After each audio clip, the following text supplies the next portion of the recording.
সকলোকে তামোলপুৰবাসীক মই নমস্কাৰ জনাইছোঁ।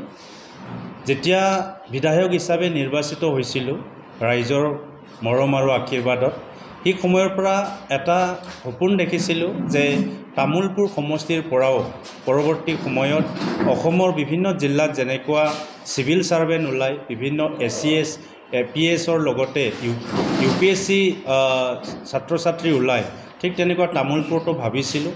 সেই হিচাপে বিধায়ক হোৱাৰ লগে লগে ছুপাৰ 5 আৰম্ভ কৰিছিলোঁ চিভিল ছাৰ্ভিচত, য'ত আমাৰ 5জন ছাত্ৰ ছাত্ৰী আমি ছিলেক্ট কৰি গুৱাহাটীত কোচিঙৰ কাৰণে ব্যৱস্থা কৰিছিলোঁ।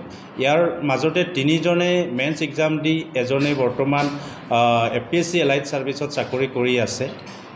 কিন্তু এবাৰ মই অলপ সুকীয়াকৈ চিন্তা কৰিছোঁ।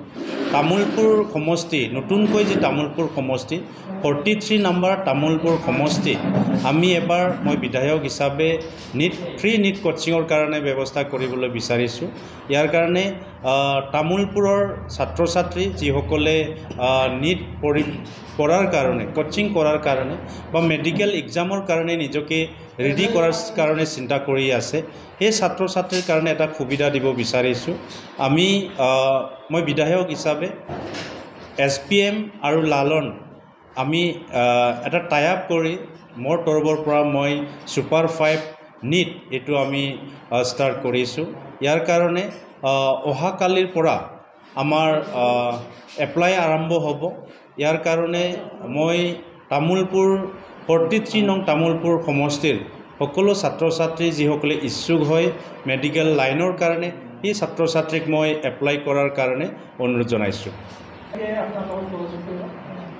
আমাৰ সহায় এপ্লাই কৰাৰ যি পদ্ধতি, ইয়াত আমাৰ এটা নাম্বাৰ দিয়া থাকিব। সেই নাম্বাৰত আমাৰ ছাত্ৰ ছাত্ৰী হোৱাটছআপ যোগে হাই বা হেল্ল' এটা মেছেজ দিব লাগিব।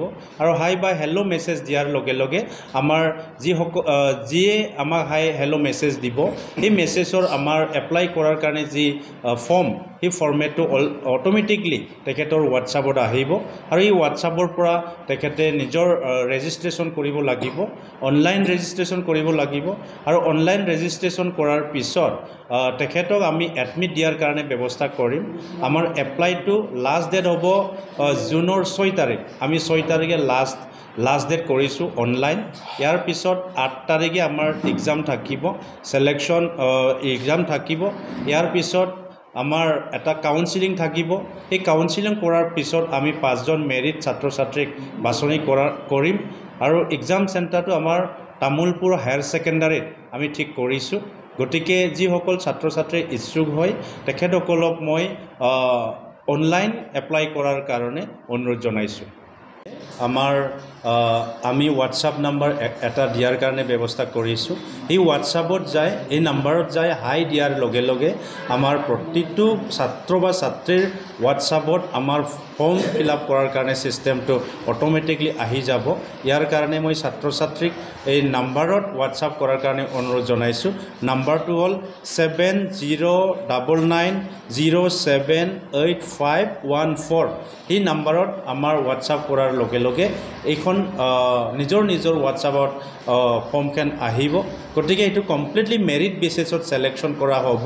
গতিকে মই সমূহ ছাত্ৰ ছাত্ৰীক এপ্লাই কৰাৰ কাৰণে অনুৰোধ জনাইছোঁ। আৰু এই যে ছিষ্টেম মানে নিট প্ৰি কোচিং প্ৰতি বছৰত হ'ব। এই বছৰ 5জন হ'ব, নেক্সট ইয়াৰত 5জন হ'ব। প্ৰতি বছৰত ইয়াৰ ফ্ৰী নিট কোচিং দিয়াৰ কাৰণে মই ব্যৱস্থা কৰিম।